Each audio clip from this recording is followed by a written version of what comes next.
अन्नी दीवानी murder mystery. अरबपति घर की लड़की हनीमून मनाने जाती है मगर लाश बनकर लौटती है। आपने मर्डर मिस्ट्री और सस्पेंस वाली कई फिल्में देखी होगी, लेकिन जिस घटना की कहानी आज हम आपको बताने जा रहे हैं उसके सामने हर फिल्मी कहानी छोटी लगने लगती है। जितना सस्पेंस इस मर्डर केस में है उतना किसी बॉलीवुड फिल्म में भी नहीं होता। ये पूरा मामला अरबपति घराने का था, फिर भी कई सवाल अनसुलझे रह गए। हम बात कर रहे हैं 2010 में दुनिया भर में सुर्खियां बटोरने वाली अन्नी दीवानी मर्डर केस की। आखिर अन्नी दीवानी मर्डर मिस्ट्री क्या है? इस कहानी में कत्ल किसका होता है, कत्ल करने वाला कौन होता है, कत्ल क्यों होता है और क्यों कातिल को सजा होती है, और एक ड्रीम हनीमून ट्रिप कैसे सस्पेंस मर्डर मिस्ट्री में बदल जाता है। चलिए जानते हैं सब कुछ इस वीडियो में आगे। शायद आपने भी अब तक इतनी परफेक्ट प्लानिंग के साथ मर्डर की कोई दूसरी दास्तान नहीं सुनी होगी। कहानी शुरू करने से पहले अगर आपने अब तक इस चैनल को सब्सक्राइब नहीं किया है तो जल्दी से चैनल को सब्सक्राइब कर लीजिए और हमारे सभी लेटेस्ट वीडियो की जानकारी पता करने के लिए बेल आइकन दबाकर नोटिफिकेशन ऑन कर लीजिए। दोस्तों, वैसे तो इस कहानी में एक के बाद एक कई किरदार आते रहते हैं, मगर जो दो सबसे अहम किरदार हैं वो है 28 साल की अन्नी दीवानी और 32 साल के श्रीयन दीवानी। अन्नी दीवानी का पूरा नाम अन्नी नीना नैना हिंडोजा था। शादी के बाद ये दीवानी परिवार की बहू बनने की वजह से ये हिंडोजा से दीवानी बन जाती है। इनका नाम 12 मार्च 1982 को स्वीडन में हुआ था। अन्नी के पिता का नाम विनोद हिंडोजा था। विनोद हिंडोजा भारतीय मूल के स्वीडिश नागरिक है जो स्वीडन के अरबपति बिजनेसमैन में गिने जाते हैं। विनोद हिंदुजा पहले युगांडा में रहा करते थे, मगर 1970 के दशक में जब युगांडा सरकार ने पॉलिसी बदली और एशियाई लोगों को वहां से मारकर भगाना शुरू कर दिया तो विनोद हिंडोजा सब कुछ छोड़कर युगांडा से स्वीडन आ गए। अन्नी स्वीडन में ही पली बढ़ी और यहीं उन्होंने अपनी पढ़ाई पूरी की थी। उन्होंने इनोवेटिव इंजीनियरिंग की डिग्री हासिल की थी और बाद में एक मल्टीनेशनल कंपनी में जॉब करने लगी थी। इस कहानी के दूसरे मुख्य किरदार हैं श्रीयन दीवानी। श्रीयन दीवानी के पिता का भी संबंध भारत से है, मगर वो भी भारत को छोड़कर ब्रिटेन में बस गए। ब्रिटेन में इन्होंने अपना बहुत बड़ा अंपायर खड़ा किया और अरबपतियों की लिस्ट में शामिल हो गए। जब श्रीयन जवान हुए तो उन्होंने अपनी फैमिली बिजनेस को बढ़ाना शुरू कर दिया और काफी तरक्की की। काम के सिलसिले में अन्नी दीवानी का ब्रिटेन आना जाना लगा रहता था। इसी क्रम में पहली बार एक कॉमन फ्रेंड के जरिए लंदन में श्रीयन दीवानी की अन्नी दीवानी से मुलाकात होती है। कुछ समय तक दोनों दोस्त बनकर रहते हैं और फिर धीरे धीरे इन दोनों की दोस्ती प्यार में बदल गई। कुछ समय बाद अन्नी दीवानी ने इस रिश्ते के बारे में अपने पिता विनोद हिंदुजा को बताया और इधर श्रीयन दीवानी ने भी अपने पिता से इस रिश्ते के बारे में बात की। आपसी मेलजोल के बाद दोनों ही परिवार इस शादी के लिए राजी हो गए। शादी की बात फाइनल होने के बाद अन्नी 2010 में स्वीडन छोड़कर यूके में शिफ्ट हो गई और फिर इन दोनों के परिवार वालों की सहमति से मई में एंगेजमेंट भी कर ली। एंगेजमेंट के बाद सब कुछ ठीक चल रहा था, लेकिन अचानक अन्नी और श्रेयन के बीच रिश्ते बिगड़ गए और बात शादी कैंसिल होने तक आ गई। लेकिन फिर किसी तरह रिश्ता टूटते टूटते बचा और बात शादी तक पहुंच गई। इन लोगों के पास बेतहाशा पैसा था, इसीलिए दोनों परिवार ने मिलकर इस शादी को आलीशान बनाने का फैसला किया और पूरा परिवार शादी के लिए मुंबई में आ गया। और फिर मुंबई के मशहूर लेक पवई में इन्होंने 29 अक्टूबर 2010 को शादी कर ली। शादी के बाद सभी ब्रिटेन वापस चले गए और वहां से अन्नी और श्रेयन हनीमून पर जाने का प्लान बनाया। बिजनेस के सिलसिले में श्रीयन दीवानी अक्सर साउथ अफ्रीका जाया करते थे और उन्हें साउथ अफ्रीका काफी पसंद भी था, इसीलिए उन्होंने हनीमून के लिए साउथ अफ्रीका जाने का फैसला किया। साउथ अफ्रीका चुनने के पीछे की एक कहानी ये बताई जाती है कि साउथ अफ्रीका की शॉर्ट में ऐसे लिखा कि साउथ अफ्रीका को शॉर्ट में ऐसे लिखा जाता है। ऑस्ट्रेलियन का नाम का पहला लेटर एस तथा अन्नी के नाम का पहला लेटर ए था, ये मिलकर होते हैं ऐसे। इसीलिए इन दोनों ने हनीमून के लिए साउथ अफ्रीका को चुना। प्लान के मुताबिक 7 नवंबर 2010 को अन्नी दीवानी और श्रीयन दीवानी साउथ अफ्रीका के केप टाउन इंटरनेशनल एयरपोर्ट पर पहुंचते हैं। वहां से फिर ये दोनों हस्बैंड वाइफ डोमेस्टिक फ्लाइट लेकर दक्षिण अफ्रीका के मशहूर क्रूगर नेशनल पार्क चले जाते हैं। दोनों अगले 4 दिन तक क्रूगर नेशनल पार्क के अंदर ही एक होटल में रुकते हैं। इसके बाद 12 नवंबर 2010 को ये कपल एक बार फिर से वापस केप टाउन इंटरनेशनल एयरपोर्ट पहुंचते हैं। यहां इनकी मुलाकात एक टैक्सी ड्राइवर जोला टोंगो से होती है।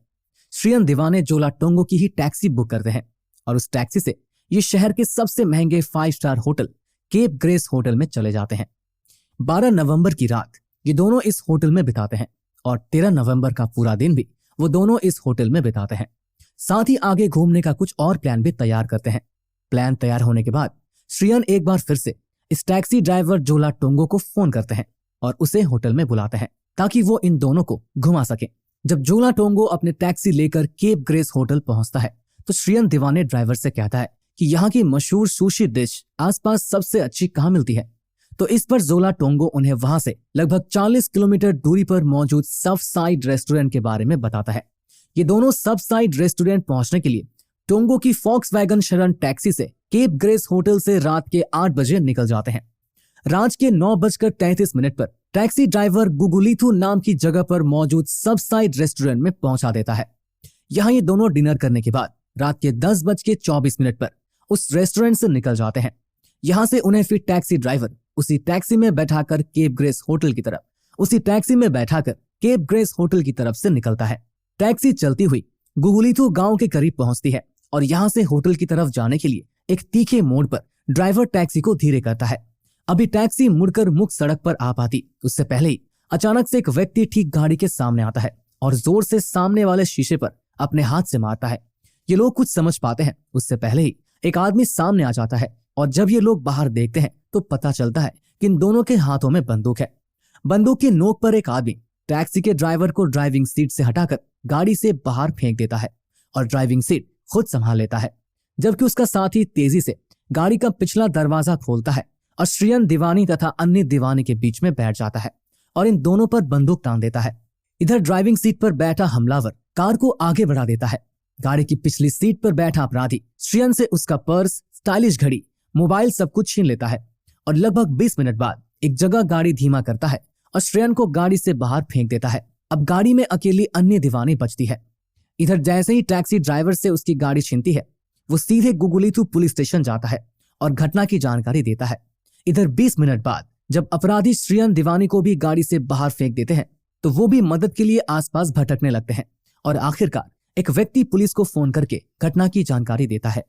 घटना के बाद रात के 12:48 पर श्रियन दीवानी होटल केप ग्रेस वापस पहुंच जाता है।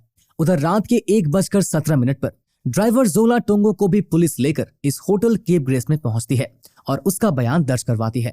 श्रियन दीवानी का भी बयान दर्ज किया जाता है। दोनों के बयान अलग अलग दर्ज करवाए जाते हैं, फिर भी दोनों के बयान बिल्कुल एक जैसे मिल जाते हैं। ड्राइवर का बयान दर्ज करने के बाद उसे आजाद छोड़ दिया जाता है। शुरुआती जांच पड़ताल में ही पता चल चुका था कि श्रियन दीवानी एक अरबपति बिजनेसमैन है। दूसरी तरफ उनकी पत्नी अन्य दीवानी जो अब भी अपराधियों के कब्जे में थी वो भी एक अरबपति परिवार से आती है। ऐसे में मामला बहुत ज्यादा हाई प्रोफाइल होने की वजह से साउथ अफ्रीका पुलिस तुरंत कई स्पेशल टीम बनाती है और अन्य दीवानी की खोज में लग जाती है। इधर पुलिस द्वारा स्वीडन में मौजूद अन्य दीवानी के पिता विनोद हिंडोजा को भी बेटी के गायब होने की खबर दे दी जाती है और वो रात में ही साउथ अफ्रीका आने के लिए एयरपोर्ट पहुंच जाते हैं। घटना 13 नवंबर 2010 को रात के लगभग 11 बजे के आसपास हुई थी और अब तारीख बदलकर 14 नवंबर 2010 हो चुकी थी। पुलिस अन्य दीवानी की खोज में लगी हुई थी कि पुलिस की एक टीम को लूटपाट वाली जगह से कुछ दूरी पर फॉक्सवैगन शरण टैक्सी खड़े होने की जानकारी मिलती है। पुलिस तुरंत वहां पर जाती है और उस गाड़ी को अपने कब्जे में ले लेती है। गाड़ी की तलाशी ली जाती है तो गाड़ी के पिछले हिस्से में सीट के नीचे अन्य दीवानी की लाश पड़ी होती है। पुलिस तुरंत लाश को कब्जे में ले लेती है और साथ ही फॉरेंसिक टीम बुलाकर सबूत इकट्ठे किए जाते हैं और गाड़ी को भी जांच के लिए भेज दिया जाता है। अन्य की लाश मिलने की खबर से अन्य की पति श्रियन दीवानी तथा अन्य के पिता विनोद हिंडोजा को भी दे दी जाती है, जो अब भी अपनी फ्लाइट का इंतजार कर रहे थे। पुलिस को अन्य के शरीर पर 3 जगह गोली लगने के निशान दिखाई देते हैं। शुरुआती जांच पड़ताल के बाद अन्य की लाश को पोस्टमार्टम के लिए एक अस्पताल भेज दिया जाता है। इधर रात के 11 बजे अन्य दीवानी के पिता विनोद हिंडोजा भी साउथ अफ्रीका पहुंच जाते हैं। अन्य की लाश को देखने के बाद खुलासा होता है कि उसके पास मौजूद व्हाइट गोल्ड और डायमंड की ब्रेसलेट गायब है, उसकी स्पेशल एडिशन की वॉच गायब है तथा उसके पास जो ब्लैकबेरी का फोन था वो भी गायब है।